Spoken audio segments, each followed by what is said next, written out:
Hello good morning guys. അപ്പോൾ ഞാൻ കുറേ നാളായി വീഡിയോസൊക്കെ ഇങ്ങനെ ഞാൻ ചെയ്തിട്ട് ഔപ്പേർ വിസിനെ പറ്റി ചെയ്തിട്ട് ഔപ്പേർ എയ്യുപ്പേർ ഇങ്ങനെയൊക്കെ പറയും കേട്ടോ. ഞാൻ ഔപ്പേർ എന്നാണ് കേട്ടോ പറയുന്നത്, അതുകൊണ്ടാണ് പറയുന്നത്. അപ്പോൾ എനിക്ക് കുറച്ച് ക്വസ്റ്റ്യൻസ് ആയിട്ടൊക്കെ ഇങ്ങനെ എനിക്ക് കമൻറ്റിൽ വരുന്നുണ്ട്, പിന്നെ അതല്ലാതെ എനിക്ക് ഇൻസ്റ്റാഗ്രാമിൽ മെസ്സേജ് ചെയ്യുന്നുണ്ട്. അപ്പോൾ ഞാൻ വിചാരിച്ചു അങ്ങനെ ഒരു വീഡിയോ ചെയ്യാം, കാരണം എനിക്ക് ഭയങ്കര മടിയാണ്. ഒന്നാമത്തെ കാര്യം എനിക്കിവിടെ ഞാനിപ്പോൾ ഹൗസ് ബിൽഡിങ്ങിന് കയറിയതുകൊണ്ട് ഇപ്പം വേറെ വീടൊക്കെ ഷിഫ്റ്റ് ചെയ്തു. അപ്പോൾ ഇവിടെ ഇതുവരെ വൈഫൈ ഒന്നും റെഡി ആയിട്ടില്ല. അപ്പോൾ ഒന്നാമത്തെ കാര്യം അത്, പിന്നെ എനിക്ക് കുറച്ചൊക്കെ മടിയുണ്ട്. അതുകൊണ്ടൊക്കെയാണ് ഞാൻ വീഡിയോസൊക്കെ ചെയ്യാത്തത്. ചെയ്യണമെന്നൊന്നും വിചാരിക്കും, പക്ഷേ മടിച്ചിയ അതുകൊണ്ട് മാത്രം കേട്ടോ. അപ്പം ഞാനിന്ന് വിചാരിച്ചു എൻ്റെ ഔപ്പേർ വിസയുടെ പ്രോസസ്സിങ്ങിനെ പറ്റി പറയാമെന്ന്. അപ്പോൾ ആരോ ഒരാൾ എനിക്ക് ആ വീഡിയോ ചെയ്യാവോ എന്നും പറഞ്ഞ് കമൻ്റ് ഇട്ടിട്ടുണ്ടായിരുന്നു. അപ്പം ഒരാളാണെങ്കിലും വീഡിയോ ചെയ്യണമല്ലോ ചോദിക്കുന്നത്, കാരണം എനിക്കത് അറിയാൻ പറ്റും. കാരണം ഞാൻ ഇവിടെ വന്ന സമയത്ത് എനിക്ക് ആരും ഇല്ലായിരുന്നു ഹെൽപ്പ് ചെയ്യാൻ, എനിക്ക് ആരോടും ചോദിക്കാനോ അങ്ങനെ ഒന്നും ആരും ഇല്ലായിരുന്നു. ആ സമയത്തൊക്കെ ആൾക്കാർ അറിഞ്ഞ് വരുന്നതേ ഉള്ളായിരുന്നു. പക്ഷേ എനിക്ക് മുമ്പേ വന്നവരൊക്കെ ഉണ്ട് കേട്ടോ. പിന്നെ ഞാൻ പരിചയപ്പെടാൻ തുടങ്ങി കേട്ടോ. അപ്പോഴാണ് അറിയുന്നത് ഇതിന് മുമ്പും 2, 3, 4, 6 മാസം അതിന് മുമ്പായിട്ട് വന്നവരെനിക്കറിയില്ല. 6 മാസം മുമ്പൊക്കെ വന്നവരുണ്ടെന്ന് എനിക്കും. അങ്ങനെയാണ് ഔപ്പേർ വിസേനെ പറ്റി കുറേയൊക്കെ അറിയാൻ തുടങ്ങി. പിന്നെ അവർ വഴി വേറെ പിള്ളേരുടെ എക്സ്പീരിയൻസ് എനിക്ക് മനസ്സിലാക്കാൻ പറ്റി. അങ്ങനെയൊക്കെ കുറച്ച് എക്സ്പീരിയൻസ് ഉണ്ട് ഔപ്പേർ വിസേനെ പറ്റി പറയാൻ.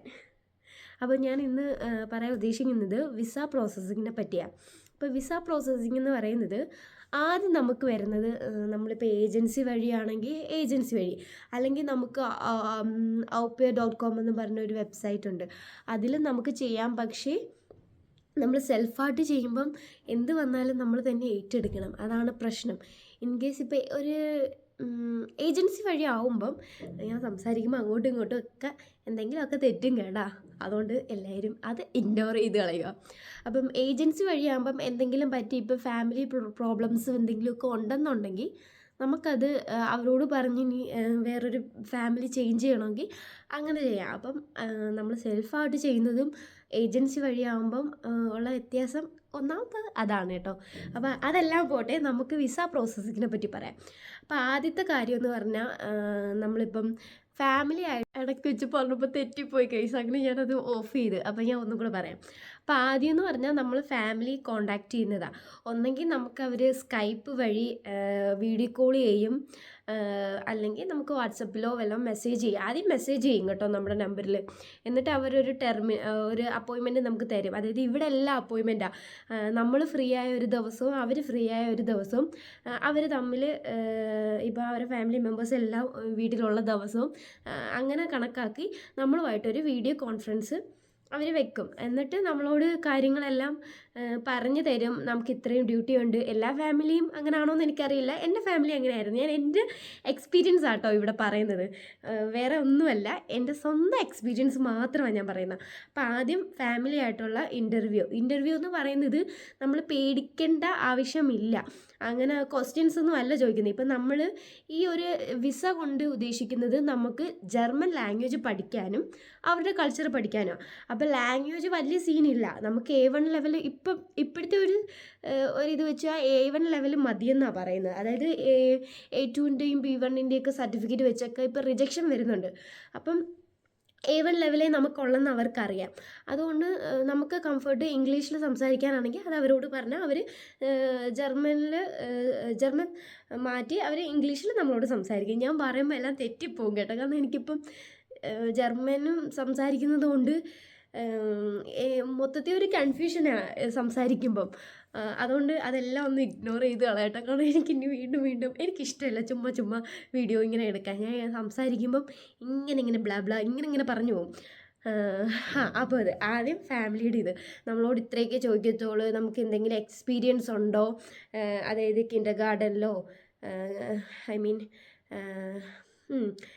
കിൻഡർ ഗാർഡനിലോ അങ്ങനെ വല്ലതുമൊക്കെ പ്ലേ സ്കൂളിലോ ഒക്കെ എന്തെങ്കിലും എക്സ്പീരിയൻസ് ഉണ്ടോ പിള്ളേരെ നോക്കിയിട്ട് അങ്ങനെയൊക്കെ ചോദിക്കും. പിന്നെ നമ്മൾ വല്ലതും പഠിച്ചതിനെ പറ്റിയൊക്കെ ചോദിക്കുമായിരിക്കും. കോമൺ ആയിട്ടുള്ള കാര്യങ്ങൾ, നമ്മളെ പറ്റിയുള്ള കാര്യങ്ങളെ ചോദിക്കത്തുള്ളൂ. ഇൻ്റർവ്യൂ നമ്മൾ ടെൻഷൻ അടിക്കുകയേ വേണ്ട. അപ്പം ജോലി നമുക്ക് വരുന്ന ഡ്യൂട്ടീസിനെ പറ്റി അവർ നമ്മളോട് എക്സ്പ്ലെയിൻ ചെയ്യും. അപ്പോൾ എന്തെങ്കിലും ഉണ്ടെങ്കിൽ നമ്മൾ ചോദിക്കണം, ഇത്ര മണിക്കൂറാണോ, എത്ര മണിക്കൂറാണ്, അപ്പോൾ പേയ്മെൻറ്റും കാര്യങ്ങളുടെ എല്ലാം അവർ പറയുമ്പോൾ നമ്മൾ എന്തെങ്കിലും ഡൗട്ട് ഉണ്ടെങ്കിൽ ക്ലിയർ ചെയ്യുക. അതിനുശേഷം അവർ നമ്മളോട് പറയും, അവർക്ക് ഓക്കെ ആണെന്നുണ്ടെങ്കിൽ അവർ നമ്മളോട് പറയും താല്പര്യമുണ്ടെങ്കിൽ തിരിച്ച് കോണ്ടാക്ട് ചെയ്യുമെന്ന് പറയും. അപ്പം നമുക്ക് ആ ഫാമിലി ഓക്കെ ആണെന്നുണ്ടെങ്കിൽ നമ്മൾ ഒന്നുകൂടെ ഓക്കെ പറഞ്ഞ് കോണ്ടാക്ട് ചെയ്ത് ഒരു 5-6 വട്ടമൊക്കെ ആ ഒരു ടൈം നമുക്ക് അവർക്ക് നമ്മളെ വേണ്ട ആ ഒരു ടൈം വരെ നമ്മൾ ഇടയ്ക്കിടയ്ക്ക് അങ്ങോട്ടും ഇങ്ങോട്ടും വീഡിയോ കോളും ചാറ്റിങ്ങും ഒക്കെ അങ്ങോട്ടും ഇങ്ങോട്ടുമൊക്കെ നടക്കും. ഇപ്പോൾ എൻ്റെ എക്സ്പീരിയൻസിൽ എൻ്റെ ഗസ്റ്റ് ഫാമിലി എന്ന് പറയുമ്പം എനിക്ക് എല്ലാ പിള്ളേർ ചെയ്യുന്ന എല്ലാ ആക്ടിവിറ്റീസിൻ്റെ ഫോട്ടോസ് ഇട്ട് തന്നിട്ട് ഇത് കണക്കാണ്. ഇപ്പം എൻ്റെ ഞാൻ നോക്കിയ 3 പിള്ളേർ സോയി, സാക്ക്, ലൂക്ക. അപ്പോൾ ലൂക്ക ഇങ്ങനെയാണ്, ലൂക്ക ഇന്ന് കിൻഡർഗാർട്ടനിൽ പോയി, ഇന്നിവിടെ ഈസ്റ്ററാണ്, ഈസ്റ്ററിന് ഇവർ എഗ്ഗില്ലേ, മുട്ട കളറൊക്കെ ചെയ്യും. അപ്പോൾ അങ്ങനെയുള്ള കാര്യങ്ങളൊക്കെ എനിക്ക് ഇട്ട് തരുമായിരുന്നു. അത്രയാണ് ഇൻ്റർവ്യൂവിൻ്റെ കേസ് വരുന്നത്. പിന്നെ വരുന്നതാണ് എല്ലാം ഓക്കെ ആയി കഴിഞ്ഞ് അവർ നമുക്ക് ഫെർട്രാഗ്, അതായത് കോൺട്രാക്റ്റ്. ഈ കോൺട്രാക്റ്റും പിന്നെ ഇൻവിറ്റേഷൻ ലെറ്റർ, ഫാമിലിയിൽ നിന്നുള്ള ഇൻവിറ്റേഷൻ ലെറ്റർ, കോൺട്രാക്റ്റ്, ഇൻഷുറൻസ്, ഈ 3 പേപ്പേഴ്സാണ് എനിക്ക് കിട്ടിയത്. ഇത് 3ഉം അവർ നമുക്ക് സെൻഡ് ചെയ്യും. നമ്മൾ സൈൻ ചെയ്ത് വായിച്ച് നോക്കി സൈൻ ചെയ്ത് തിരിച്ചയക്കും. പിന്നെ നമ്മൾ എംബസിയിൽ അതിന് മുമ്പേ നമുക്ക് ഡേറ്റ് എടുത്ത് വെക്കാം കേട്ടോ. VFSൽ എനിക്ക് വന്നത് ബാംഗ്ലൂർ VFSആണ്. എനിക്ക് തോന്നുന്നു ചെന്നൈയിലും ബാംഗ്ലൂരും മുംബൈയിലും അങ്ങനെ ഉള്ളതെന്നാണ് തോന്നുന്നത്. കോമൺ ആയിട്ട് ഞാൻ കേട്ടിട്ടുള്ളത് കൂടുതലും ബാംഗ്ലൂരാണ്. പക്ഷേ കൊച്ചിയിൽ VFS ഉണ്ട്. അത് എനിക്ക് തോന്നുന്നു ഹൗസ് ബിൽഡിങ്ങിൻ്റെ വർക്ക് വിസയുടെയൊക്കെ കാര്യത്തിന് വേണ്ടിയിട്ടുള്ളതാണെന്നാണ് എനിക്ക് തോന്നുന്നത്. പക്ഷേ എനിക്ക് വന്നത് ബാംഗ്ലൂർ VFSലായിരുന്നു. അപ്പം ഈ കോൺട്രാക്റ്റ് ഇതെല്ലാം വെച്ചിട്ട് പിന്നെ നമ്മൾ VFSൽ സബ്മിറ്റ് ചെയ്യാനുള്ള നമ്മുടെ A1ൻ്റെ സർട്ടിഫിക്കറ്റ്, അന്നത്തെ സമയത്ത് ഞാൻ B2ൻ്റെ സർട്ടിഫിക്കറ്റ് വെച്ചാൽ വന്നത്. പക്ഷേ ഇപ്പോൾ റിജക്ഷൻ വരുന്നുണ്ട്. ഇപ്പോൾ A1 മാത്രമേ അക്സെപ്റ്റ് ചെയ്യുന്നുള്ളതെന്നാണ് ഞാൻ കേട്ടത്. I am not sure. അങ്ങനെയുള്ള കാര്യങ്ങൾ. അപ്പം നമ്മുടെ സർട്ടിഫിക്കറ്റ്, ബർത്ത് സർട്ടിഫിക്കറ്റ്, അത് ഒരു കുറച്ച് ഡോക്യുമെൻറ്റ്സിൻ്റെത് നമുക്ക് VFSൻ്റെ വെബ്സൈറ്റിൽ ഔപ്പേറിൻ്റെ ലിസ്റ്റ് നോക്കിക്കഴിഞ്ഞാൽ നമുക്ക് കിട്ടും കേട്ടോ. ഞാൻ നോക്കട്ടെ, എനിക്ക് ആഡ് ചെയ്യാൻ പറ്റുമെങ്കിൽ ഞാൻ ഇവിടെ ആഡ് ചെയ്യാം കേട്ടോ. അപ്പോൾ ഇത്രയൊക്കെയാണ് ലിസ്റ്റ് വരുന്നത് കേട്ടോ. അപ്പം ഈ ലിസ്റ്റ് പ്രകാരമുള്ള എല്ലാ ഡോക്യുമെൻറ്റ്സും നമ്മൾ അറേഞ്ച് ചെയ്ത് 2 കോപ്പീസ് വീതം നമ്മൾ ക്യാരി ചെയ്യണം VFSൽ പോകുന്ന സമയത്ത്. പിന്നെ എനിക്കന്ന് എമൗണ്ട് പേ ചെയ്യേണ്ടത് വന്നത് 11,000 സംതിങ്. അതായത് എനിക്കൊന്ന് ഓരോ ദിവസത്തെ യൂറോ കൺവേർട്ട് ചെയ്യുന്ന അനുസരിച്ചിരിക്കും എമൗണ്ട് വരുന്നത്. എൻ്റെ ഒരു ഫ്രണ്ടിന് 9,000 വന്നോളൂ എനിക്ക് ഒരാഴ്ച കഴിഞ്ഞ് ചെന്നപ്പം. അപ്പം അത് അറൗണ്ട് ഒരു 15,000 അകത്തേ ആവത്തുള്ളൂ. ചിലപ്പം 10 ആവും, ചിലപ്പോൾ 9K ആവും, ചിലപ്പോൾ 11K ആവും, സംതിങ് ആവും. അങ്ങനെയൊക്കെയാണ് ഫീസ് വരുന്നത്. അത് കഴിഞ്ഞുള്ള കാര്യം നമ്മളിതെല്ലാം സബ്മിറ്റ് ചെയ്തിട്ട് ഒരു 14 to 20 ഡേയ്സ്, 14 to 20 ഡേയ്സിനകത്ത് നമ്മുടെ വിസ വരും. പിന്നെ ഇപ്പോൾ കുറേ റിജക്ഷൻസ് വരുന്നുണ്ട്. എനിക്കന്ന് ചെറിയ ടെൻഷൻ ഉണ്ടായിരുന്നു. പക്ഷേ എനിക്ക് ചെയ്തു തന്ന പുള്ളിക്കാരൻ എന്നോട് പറഞ്ഞായിരുന്നു ടെൻഷൻ അടിക്കേണ്ട കാര്യമില്ല, വിസ കിട്ടുന്നു. ആ സമയത്തൊക്കെ വിസ റിജക്ഷൻ വരാറില്ലായിരുന്നു ഔപ്പേറിൻ്റെ കേട്ടോ. അപ്പോൾ അത്രയേ ഉള്ളൂ. പിന്നെ വിസ വന്നു. നമ്മൾ ഫാമിലിക്ക് എപ്പോഴാണ് നമ്മളെ വേണ്ടതെന്ന് വെച്ചാൽ ആ ഒരു മാസം അനുസരിച്ച് നോക്കി അവിടെ ഫ്രീ എല്ലാം നോക്കിയിട്ട് നമ്മൾ ടിക്കറ്റ് എടുക്കുന്നു, നേരെ ജർമ്മനിയിൽ വരുന്നു. ഇതായിരുന്നു എൻ്റെ പ്രോസസ്സിങ്. പിന്നെ ഞാൻ ഇവിടെ വന്നു. കുറച്ച് നാളൊക്കെ എടുക്കും കേട്ടോ നമ്മൾ അഡ്ജസ്റ്റായി വരാൻ. അപ്പം അത്രയൊക്കെ ഉള്ളു എൻ്റെ വിസ പ്രോസസ്സിങ്ങിൻ്റെ ഇത്. ഇപ്പോഴത്തെ കാര്യം എനിക്ക് കറക്റ്റായിട്ട് അറിയത്തില്ല. അതുകൊണ്ട് അങ്ങോട്ടും ഇങ്ങോട്ടും ഒക്കെ എന്തെങ്കിലുമൊക്കെ ഇത് വരും. കാരണം ഞാൻ എന്തെങ്കിലും പറഞ്ഞു പോയാൽ, കാരണം B1ഉം B2ൻ്റെ സർട്ടിഫിക്കറ്റൊക്കെ വെച്ച് അന്ന് വരാമായിരുന്നു. പക്ഷേ ഇന്ന് റിജക്ഷൻ ഒരുപാട് വരുന്നുണ്ട്. ചിലർക്ക് വിസ അപ്രൂവ് ആവുന്നുമുണ്ട്. അതുകൊണ്ട് എനിക്ക് നോ ഐഡിയ അതിനെപ്പറ്റി. അപ്പോൾ ഇത്രയൊക്കെ ഉള്ളൂ. പിന്നെ കുറേയൊക്കെ ക്വസ്റ്റ്യൻസ് ഒക്കെ ചോദിച്ചിട്ടുണ്ട്. ഞാൻ ഇനിയിപ്പോൾ അതും കൂടെ അങ്ങ് പറഞ്ഞു വിടാം.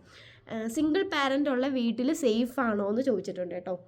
സിംഗിൾ പാരൻ്റ് ഉള്ള വീട്ടിൽ സേഫ് ആണോ എന്ന് ചോദിച്ചാൽ അതും ഈ ഒരു ഔപ്പേർ വിസ ഫുള്ളി ഡിപ്പെൻഡ് അപ്പോൺ ഓരോ ഫാമിലി. ഞാൻ അങ്ങനെ പറയത്തുള്ളൂ. കാരണം ചില ഫാമിലിയിൽ ചിലപ്പോൾ മദർ മാത്രമേ കാണത്തുള്ളൂ സിംഗിൾ പാരൻ്റായിട്ട്, ചിലപ്പോൾ ഫാദർ മാത്രമേ കാണത്തുള്ളൂ. അപ്പോൾ അവർ നമ്മളെങ്ങനെ എങ്ങനെ നമ്മളോട് ബിഹേവ് ചെയ്യുന്നതെന്ന് നമുക്ക് ഇപ്പം പറയാൻ പറ്റില്ല. നമ്മൾ ഇൻ്റർവ്യൂവിൽ കാണുന്ന കണക്ക് ആയിരിക്കില്ല. അതിപ്പോൾ ഓരോ മനുഷ്യരും അങ്ങനെയാണ്. നമ്മൾ ആദ്യം കാണുന്ന കണക്കായിരിക്കില്ല. കുറച്ചങ്ങോട്ട് മനസ്സിലാക്കി വരുമ്പോഴേ കറക്റ്റായിട്ടുള്ള ക്യാരക്ടർ നമുക്ക് പിടി കിട്ടത്തില്ല. എന്നാലും കുറച്ച് കഴിയുമ്പോഴേ നമുക്കെല്ലാം മനസ്സിലാവത്തുള്ളൂ. അതുകൊണ്ട് സേഫ് ആണോയെന്ന് ചോദിച്ചാൽ ഇപ്പം അങ്ങനൊന്നും നമ്മളോട് ഒന്നും അവർക്ക് ചെയ്യാനോ അങ്ങനെയൊന്നും പറ്റത്തില്ല. എന്തെങ്കിലും ഒരു ബുദ്ധിമുട്ടുണ്ടെങ്കിൽ നമുക്ക് വേറെ ഫാമിലി ചേഞ്ച് ചെയ്യാം. അല്ലാതെ ഇവിടെ വന്നിട്ട് പ്രശ്നമാവോ എന്തെങ്കിലും പറ്റിപ്പോവുമോ സേഫ് അല്ലാതെ ഒരിക്കലും വരത്തില്ല.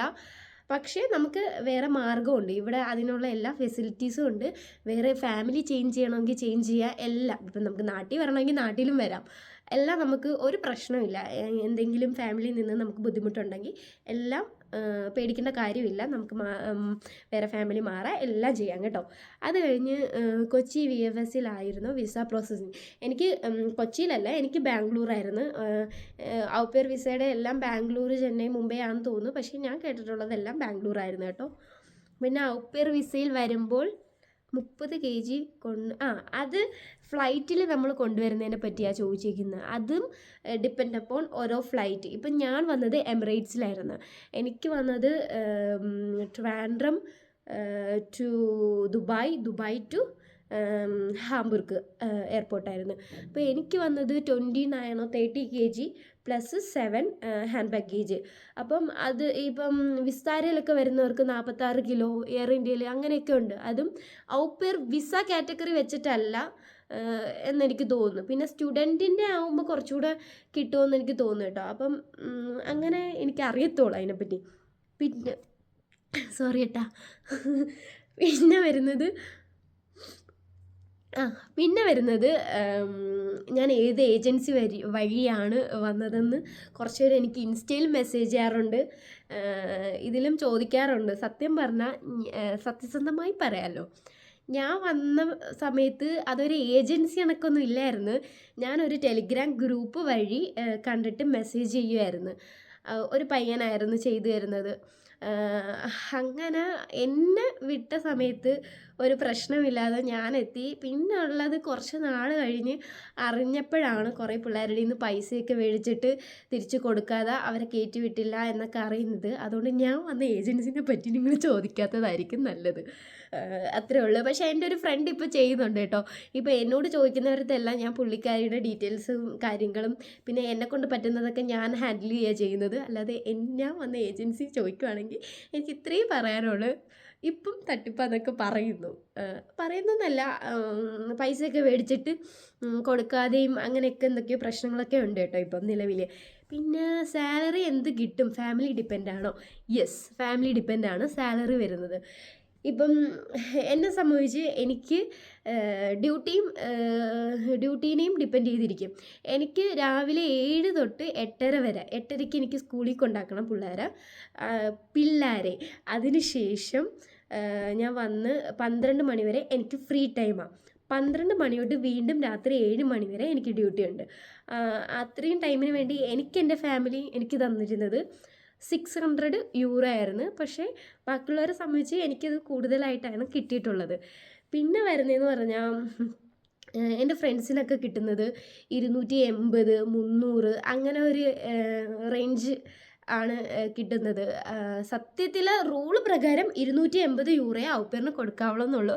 പിന്നെ നമുക്ക് കിട്ടുന്ന ഡ്യൂട്ടി ടൈമൊക്കെ കൂടുതലാണെങ്കിൽ അത് ഓരോ ഫാമിലീനെ ഡിപ്പെൻഡ് ചെയ്ത് അവർ നമുക്ക് തരും. പിന്നെ വരുന്നത് ബോയ്സിന് പറ്റുമോ? ബോയ്സിന് പറ്റും, പക്ഷേ കൂടുതലും ഗേൾസിനാണ് ചാൻസ്, കൂടുതലും ഗേൾസിനാണ് കേട്ടോ. അപ്പം ബോയ്സിന് പറ്റില്ല എന്ന് ഞാൻ പറയുന്നില്ല, പക്ഷേ ചാൻസ് കുറവാണ്. പിന്നെ ഇത്രയൊക്കെ ഉള്ളൂ ഗൈസ്, ഇത്രയൊക്കെ ഉള്ളൂ. ഞാൻ വേറെയൊക്കെ ക്വസ്റ്റ്യൻ ഉണ്ടായിരുന്നു, പക്ഷേ ഞാൻ എൻ്റെ ഫോണിൽ സ്ക്രീൻഷോട്ട് എടുത്തിട്ടില്ല. അപ്പോൾ ഞാൻ നോക്കിയിട്ട് ഞാൻ പിന്നെ ഒരു ദിവസം ചെയ്യാം കേട്ടോ. അപ്പോൾ ഇത്രയൊക്കെ ഉള്ളൂ. എനിക്കറിയത്തില്ല, എനിക്ക് അറിയാവുന്ന രീതിയിൽ ഞാൻ പറഞ്ഞു തന്നെയാണ്. നിങ്ങൾക്ക് ക്ലിയർ ആയോന്നോ ഒന്നും എനിക്കറിയില്ല. അതോ ഇനി ഞാൻ ഒരുപാട് അങ്ങ് സംസാരിച്ച് പോയോന്നും എനിക്കറിയത്തില്ല. ഞാൻ എന്തെങ്കിലും സംസാരിക്കാതിരുന്നതിനാൽ ബ്ലാ അടിച്ചങ്ങ് പോകും. അതുകൊണ്ട് വീഡിയോ ഇഷ്ടപ്പെടുവാണെങ്കിൽ ലൈക്ക് ചെയ്യുക, ഷെയർ ചെയ്യുക, സബ്സ്ക്രൈബ് ചെയ്യുക. അപ്പോൾ ഓക്കെ, ബൈ.